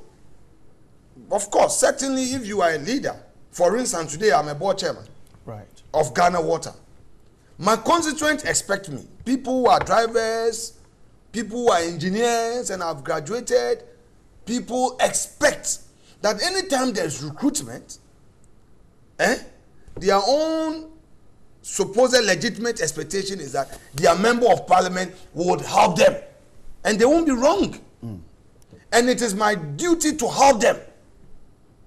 In Central Region, I recall, in the days of Achiano, many people in Cape Coast boasted that, oh, Achiano has helped them into the fire service. I remember. I was a little boy then, but his name was all over. So people have their own expectation. The issue of sustainability, yes, it's a challenge. When these programs are rolled out, you are not supposed to be there for like the community policing thing. You are there for 3 years, and eventually it has to be renewed. So to me, if somebody has done it for 3 years and another person is brought on, it's to create the opportunity. The issue of NDC MPP is a secondary matter. It's a secondary matter. But it is important that when you are elected into office, one of the demands on you will be to create jobs. And it would be important for you as a leader to ensure that people who make such demands are given the opportunity. Okay. It's not about the party. I'll come to you, but you hold your thought on for a moment. Johnny is here. Let's quickly take a look at some comments, and then we'll come back to Honorable Professor. Absolutely, Bright. I thank you very much. And Honorable Markin is back with a lot of fire. Yes, he's back with a lot of fire. He's been missed. I wonder why he's wearing black anyway. Alex, you want to tell us why you're wearing black? No, he won't tell you. So let's go. You're pleading the Fifth Amendment.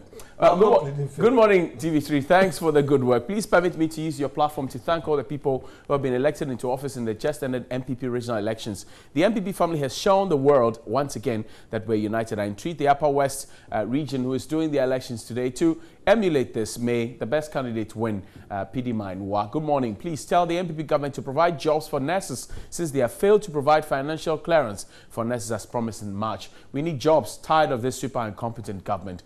Bright. Help the good people of Boku to congratulate Mahama Ayariga for donating this ambulance to improve the health needs of the people. More grease to your elbows, and may Allah bless you. Okay, so that's it there. That's an ambulance donated by the Honorable Mahama Ayariga. Please, in the Bank of Ghana issue, I agree with Bright. What they are doing is not fair. The Bank of Ghana increment is too much. Tell Johnny I'm sorry, he is misleading the argument. Okay, I tell you, thank you very much. You disagree with my opinion. The government of Ghana is the biggest problem for our banks. Bank of Ghana must tell government to pay contractor suppliers on time and settle the energy sector debt, and our banks will function well. Bank of Ghana is not a matter of increasing the capital banks, always ensuring that the enforcement of good corporate governance and applying the directives is the base. 1 and 2 are caught. Senior Bright, I share your point. Good morning to you all. Newday is the best program.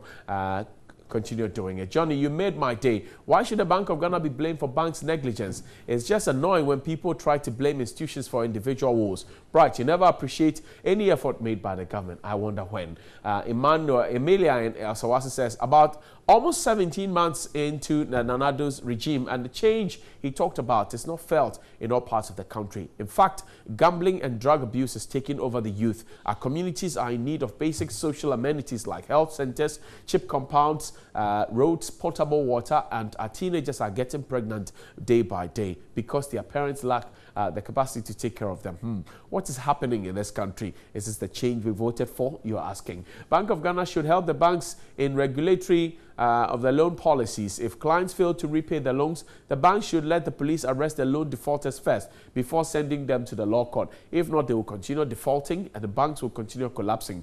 Ike. Good morning, Bright and your panelists. The police CID should be swift and expeditious in their investigations into the double salary saga. It's an issue of national interest and the truth must triumph. NDC never again. From Sir Stone in Kumasi. Sule Sunyani says, congratulations to all candidates who won the MPP regional elections in the Bono Afro region and to those who lost. Let's all come together, both the losers and winners, to work hard for 2020 general elections. Okay. AU Farouk in Tamale says, good morning. The MMT bus saga malfeasance is a clear indication that the super incompetent government appointed corrupt officials to mine various institutions. This malfeasance should be treated as such by the special prosecutor, John Martin Amidu. Our sovereignty is being sold to Americans, yet they see double salary. Very big disaster from hellfire. MPP a hypocritical attitude. They will never have a rest until a demand is renegotiated to benefit this great Ghana, led by super incompetent Nanado Dankwa, Dr. Mahomia Osman Brooks' son. Mr. President, when you came into the house, you even sacked the police head there. Today you are saying Mahama had men there. Stop deceiving Ghanaians. And finally, good morning, TV3. You're doing a good job for Mother Ghana. Everybody is quiet in this country because things are hard. Mr. Fenyo, when you were in opposition, you were not wearing multiple rings. But now that you are in power, you are wearing multiple rings. The information minister is also wearing the same ring. What has changed? Alex. Oh, Ghana. Yeah. Well. I wanted to try come up on this builders' court in 100,000 young men and women across the country to go. We are told 300 for every constituency. You know, right? My colleague started this issue from the basis of enumerating some of the achievements of the NPP. And I know that is a basic trick that they normally employ when questions are put to the fore. But I would like my colleague to know that programs and policies of various governments are supposed to be continued, even when there is a change in terms of regime change. And so therefore, one may not be emphatic to say that we started a policy and it was 100%. It has never happened in this country. All the policies that we have inherited, various governments, they come, they continue. And that is how we structured our economy. On this issue, you ask what is new. The Nations Builders Corps is nothing new.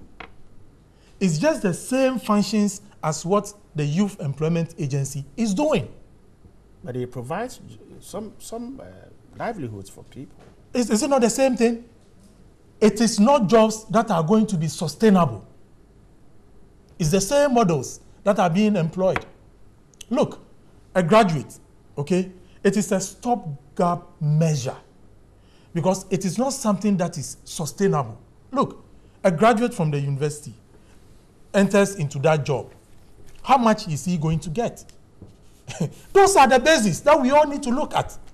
If a graduate, okay, enters the YEA employment model, how much is he paid? If a national service personnel, a student graduates from the university and then goes to do national service, how much is the person paid? It's about 500 Ghana cedis. How much is the Nation Builders Corps going to reward our graduates? It is the same amount.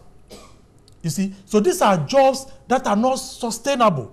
It is just to a stopgap measure.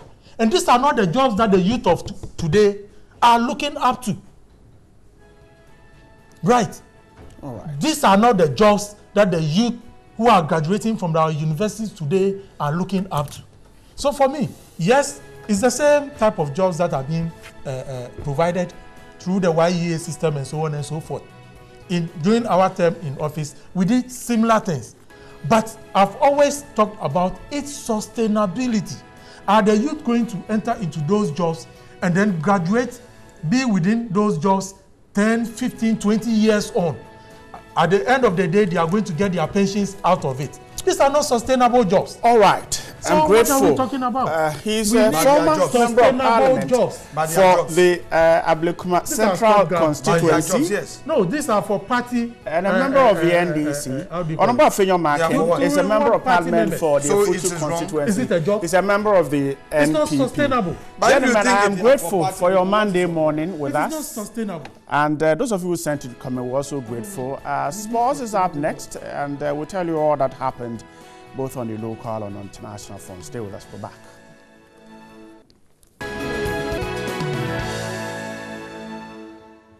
Welcome back to Newday. Now, we'll talk a lot about missions, but first, let's talk about some female-related issues. And the Me Too campaign is a popular social media campaign that puts the spotlight on all forms of sexual violence against women, mostly, and the systems, the beliefs and cultures that enable the dastardly acts to thrive. In this particular piece, my colleague Solis Rose Quartes takes a look at why, in spite of the prominence of this particular phenomenon in the Western world, the movement has failed to take a firm grip on the Ghanaian soil.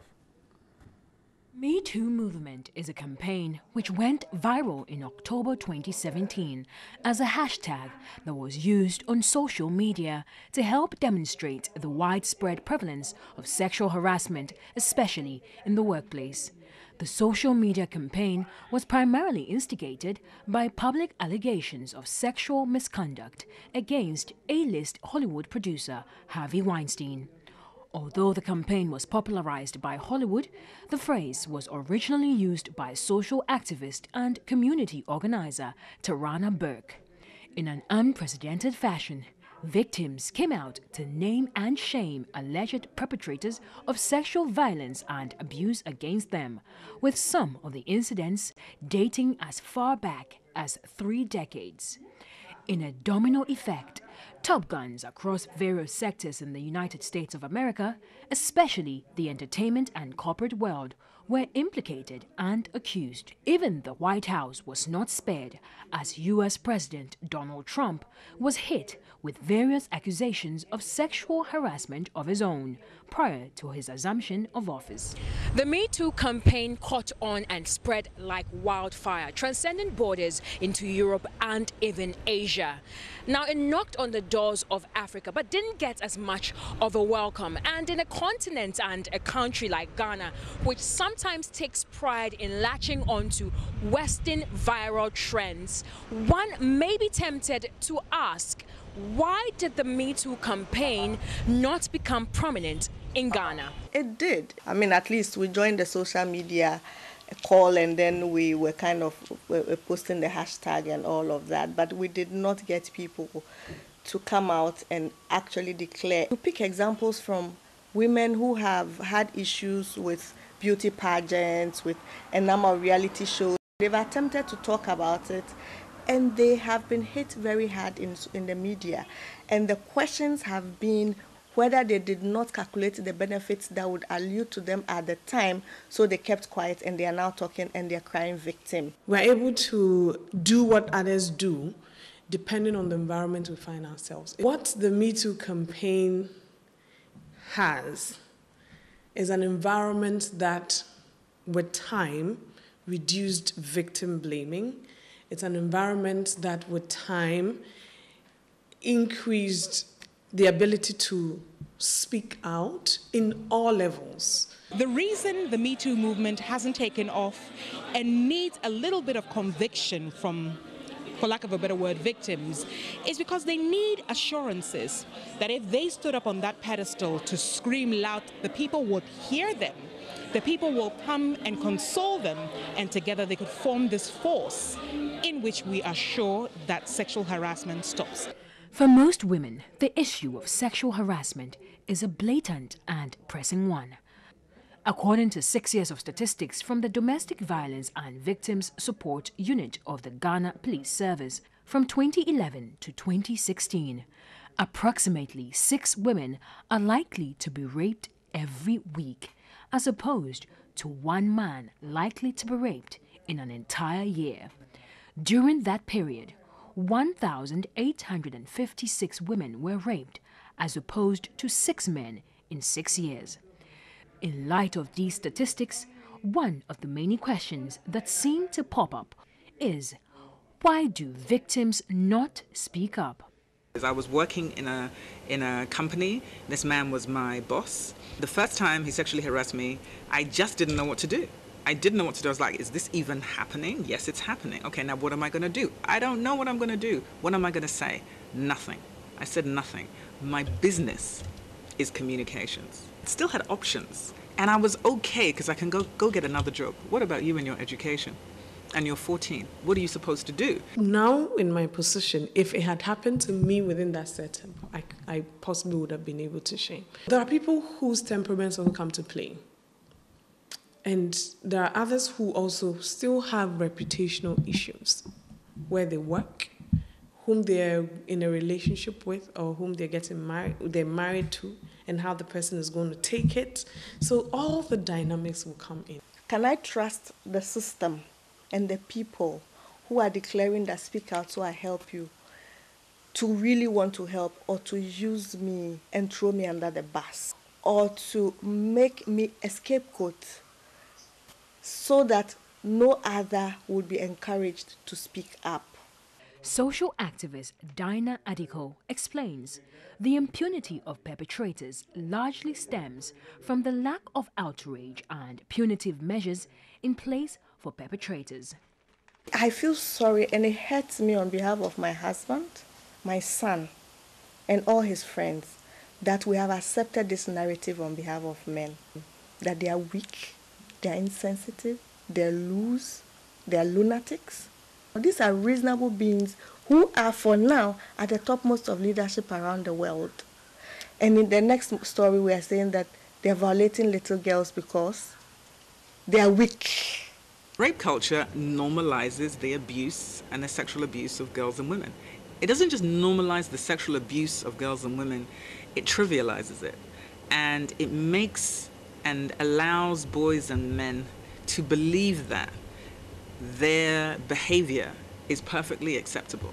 They're not responsible for it, so there's nothing they should do in order to change it. With regards to the issue of harassment in the workplace, she added that companies were more interested in protecting their image, thereby creating a nothing will happen even if I report environment, in which perpetrators become brash and continue their dastardly acts with impunity. Why is a system at the workplace designed to offer sex to people who are willing to give it? For me, that is the problem. And who is offering it? That person is the problem. I'm not in any way dignifying what women do, but I'm questioning that system that condones this. If you're going through a job process where you go through an interview, you do well, you deserve to rise, you rise, who is interested in flipping off her bra? The sexual abuse and violence that starts in school goes straight into the workplace. How could it not? If you teach girls that they will be victimized, you also teach boys that they can victimize, and they will never suffer any change or any challenge or any condemnation to their own behavior. So what does that mean? It means you end up with executives harassing, disrespecting the women they work with. The psychological effects of any form of sexual harassment cannot be downplayed. However, gender activist Afi Agbenyon says they often are. Victims are more often than not subjected to public ridicule and spite, leaving them afraid, ashamed, and withdrawn. Shame is lethal. It is deadly. Once there's an environment that shames, people are unable to open up. And if you're not able to open up all the shame that, comes with harassment, you cannot talk about it. If you and I are really close and you confide in me about an issue that you faced, or a sexual harassment issue, I would have two choices. One is to say, oh, don't say anything. The other would be to say, you know what, we're going to talk, but then you have to be ready to take whatever it comes with. Because the moment you speak, everybody else knows that you have the power to speak when something is being done against you. And then the aggressors also start being concerned and sorry. So again, it's knowing that the person standing next to me will have my back. Because it is a very treacherous, horrible space to be in. It's dark, it's lonely, it's cold, and you might just be alone. Ghana is widely recognized as a patriarchal society with traditional practices and norms which create an enabling environment for sexual violence to thrive. We make women and girls responsible for what happens to the penises of men. You're responsible because he's aroused. You're responsible because he's tempted. You're responsible because you didn't say no. What we have failed to do as a culture is say to boys and men, you are responsible for your body. Section 103 of the Criminal Act 29 states, a person commits the offense of indecent assault if, without the consent of the other person, he forcibly makes any sexual bodily contact with that other person, or sexually violates the body of that other person. We should have a way of labor unions, corporate setups, especially private corporate setups, where the boss decides everything. He's harassing you, you say it, he will sack you. If you're in such a setup, where would you go for redress? You'd have to go to the police station. Is DOFSU able to deal with this matter? There needs to be a process where a girl or a boy is making an allegation of sexual abuse against a teacher. There needs to be a standardized school process where if A happens, you do B, C, D, E. And then there has to be a formal investigation. In the wake of the Me Too campaign, many countries such as the US, France, China, Japan, Italy, etc. have seen discussions in the media on whether cultural norms need to be changed for sexual harassment to be eradicated at best and reduced drastically at worst from society. Gender activists are, however, disappointed in the mode of reportage the media employs in these cases. They agree that society has failed to ask the right questions. What we always ask instead is, but why don't girls speak up? What it does is it continues to tell the public this. If girls would speak up more, we wouldn't have a problem. No. If men didn't rape, sexually abuse, sexually harass, extort sex for grades, we wouldn't have a problem. If teachers found guilty of sexually abusing students didn't just lose their position, but lost their profession, you would see a turnaround immediately. When we started, for example, you said a Stop Galamsey, we did not have an appreciation of the entire Galamsey issue, right? We started knowing it one step at a time. We heard of gang rape. We've heard of Ejisu students being, harassed. We've heard of a child being molested in a pool. Even as media houses, we have not been outraged to just throw this conversation in the faces of Ghanaians and open the floodgate for us to just have this conversation. If the rampant spate of sexual violence is to end in Ghana, then society must stop excusing the blatant disregard of the ownership and subsequent control of the bodies and sexual lives of women by men. Now, whether it's a Me Too campaign or a similar type of campaign, the fight against sexual violence in Ghana is not something that has to be taken for granted or trivialized. And if we're indeed serious about ending sexual violence against women in Ghana, then maybe we should stop asking questions about what part victims played in what happened to them, and maybe start focusing on the men, the perpetrators of this heinous act. Solace Rose Quarty, TV3, Accra. Whether it's pepper them, sugar them, chop them, or me too, you know that there's a new wave of campaign, feminism campaign. Question is, where do you stand? Where do you belong? We'll return shortly to have a conversation about education and health. Right up here is already seated. We'll be right back after this break. Welcome back. Welcome back. Let's have a conversation about children and all the matters in between the issues of education. And we're told that pupils at the Imarasa DA Primary School in the Pandai district of the Northern Region are compelled to bring firewood and water from home daily before school feeding caterers can prepare meals. The practice, coupled with inadequate furniture, is affecting the school's enrollment. Stanley Blewu, my colleague, was up there in the north and has filed this report.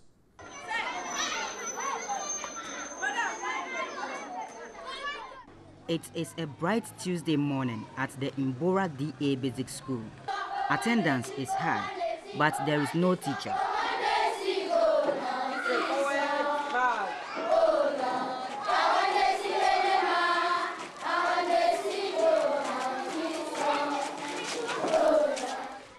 Few minutes later, some teachers arrive and lessons begin. The school, which serves Mbora and 4 other communities, is among several deprived educational facilities in the Pandai district. Some of the classes are put together in one apartment, and others they are sitting under sheds, even on the bare floor. So in the case of the upper primary, 4, 5, and 6, they are in a pavilion, sitting on the bare floor. Some have no furniture to sit on. So it has a serious implication on their learning. Every class lacks furniture. Pupils sit on broken pieces of desk. Even here, it is first come, first served, leaving many sitting on the floor. Class 4, 5, and 6 pupils occupy a dusty pavilion constructed by the Parents-Teacher Association. Certain exercises are done on the floor. This affects sitting posture. It has actually discouraged a lot of children from enrolling into the school, because as at now, if you go into the community, you see a lot of children sitting there. Most often, I do leave the school premises and go into the community, sack the children to come to school. They will come all right, but the following day, they decline. You follow up to ask why, and they tell you they came the previous day, they didn't get places to sit. And they cannot imagine sitting on the floor when their counterparts in the towns are sitting in well-built classrooms. So how can that be? For the nursery pupils, their only option in writing is the floor. This has affected enrollment. Even those enrolled dropped out because school is not attractive.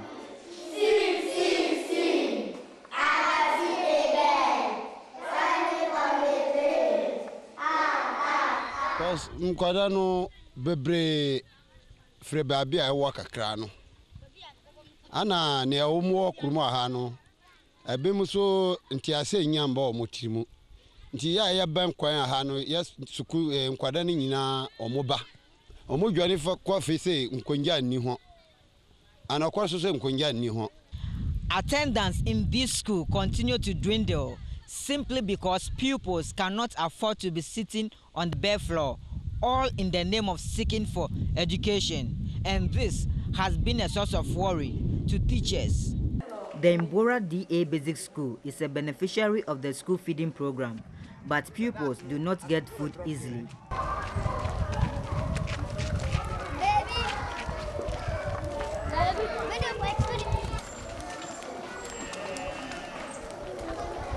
Water is a prized commodity, and so pupils are compelled to bring water and firewood from home before meals can be prepared.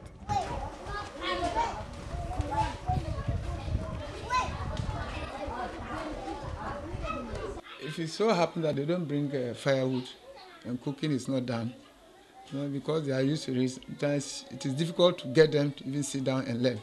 Because, like I said earlier on, they run into the community, the guys of going to eat and come back. And when they go back, it becomes difficult for most of them to return to the classrooms. This has been the practice for the past 1 year. Is the Pandai District Education Directorate aware of this practice? I'm not aware that people bring water and firewood for them to prepare food for them. Maybe I am here to be giving the feedback because this program has just started, and maybe I have not yet been able to go around to actually inspect the school feeding programs or second supervisors giving me reports, so I have no idea about that. The district education director assures of immediate measures to deal with the situation. That should not be the practice because children are not supposed to bring firewood, because if you are the caterer, it behoves on you to bring firewood to prepare meals for the children. I myself will go there, find out from whom the caterer is, and then talk to the caterer to change the attitude of asking school children to bring firewood and then fetching water for their meals to be prepared. If he doesn't change, then I will be compelled to report it to the district assembly so that together we take action. The Imbora Junior High School is also challenged.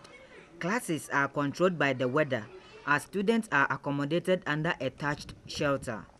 South Africa's late president, Nelson Mandela, once said that education is the right tool to change the world. If indeed education is the right tool to change the Imbora community, then stakeholders must prioritize committing resources to address the plight of the Imbora school.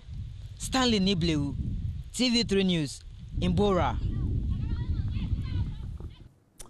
And I know that Reverend Father Robert Atope is very interested in stories like this. This conversation is part of our Missions Ghana initiative brought to you by Star Ghana in partnership with Danida UK Aid and the European Union. But Bright Appiah is Child Rights International boss. Is joining me. Chief, good morning. How are you doing? Good morning. This is not good. Clearly an affront to education and the school feeding program. What are your initial comments? Yeah, well, I feel that even from the word go in the implementation of the whole school feeding program, certain things must be made clear to all the service providers in terms of how or the objective of introducing the school feeding program.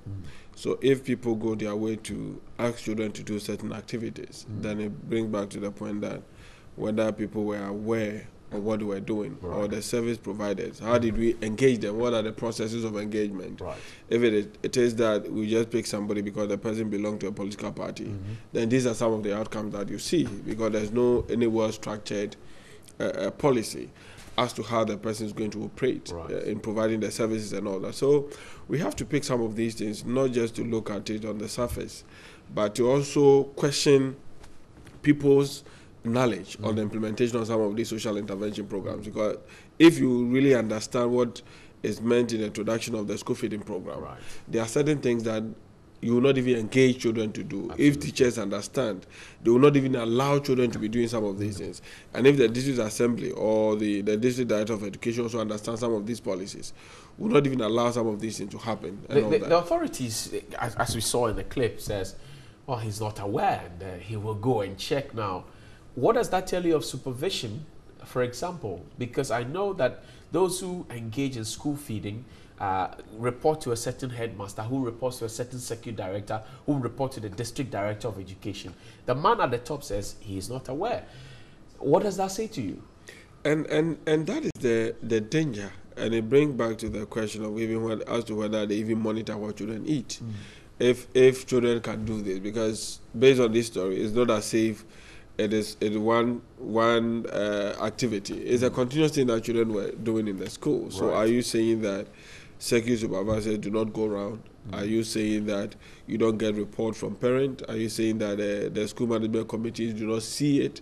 Or even the teachers do not see some of these things? So clearly it comes back to the issue of supervision as to whether even circuit supervisors go around to monitor some of these things.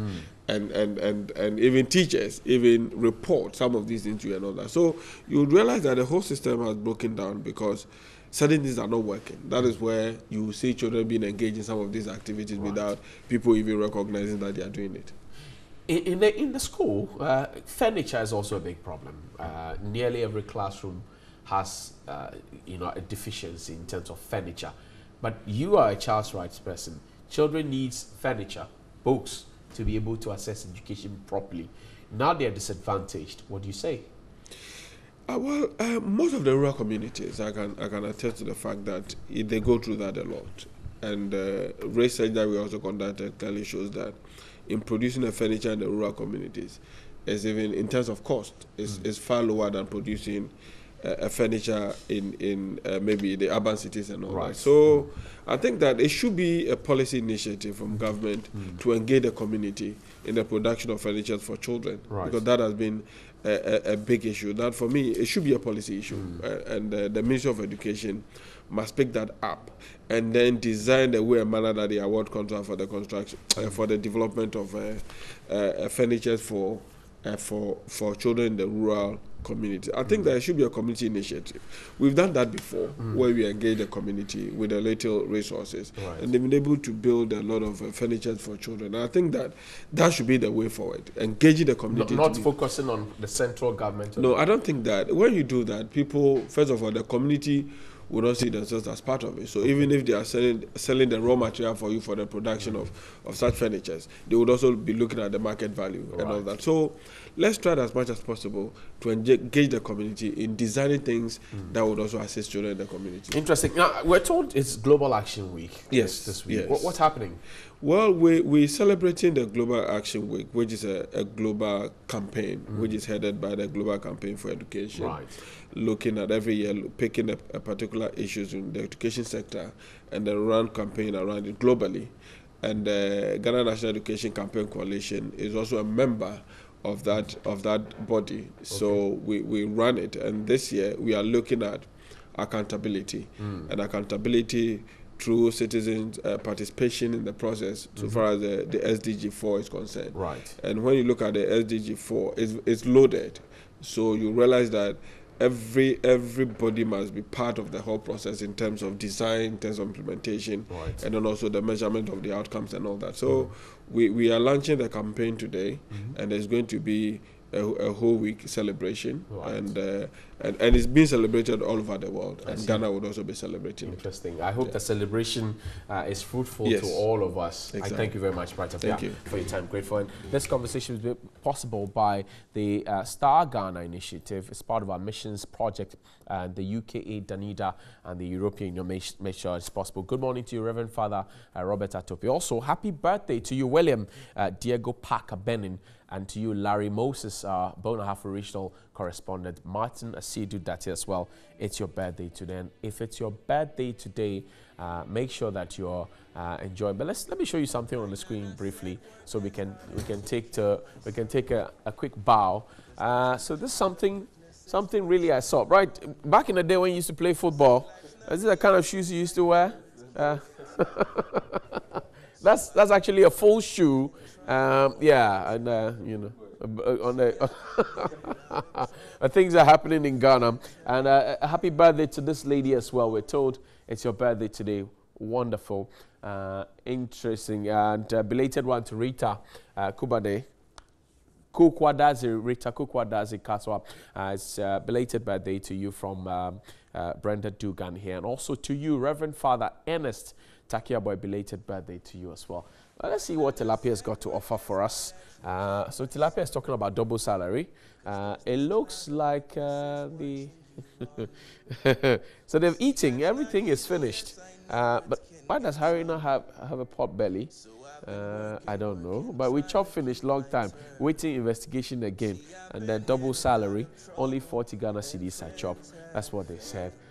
So I'm sure we can wrap up conveniently on that one. But that's all for Newday. On behalf of the rest of the team, thank you very much for your time. My name is Johnny Hughes. Thank you to all our guests and to everybody who sent messages. We'll see you tomorrow. It's Tuesday. Make a swell of the day.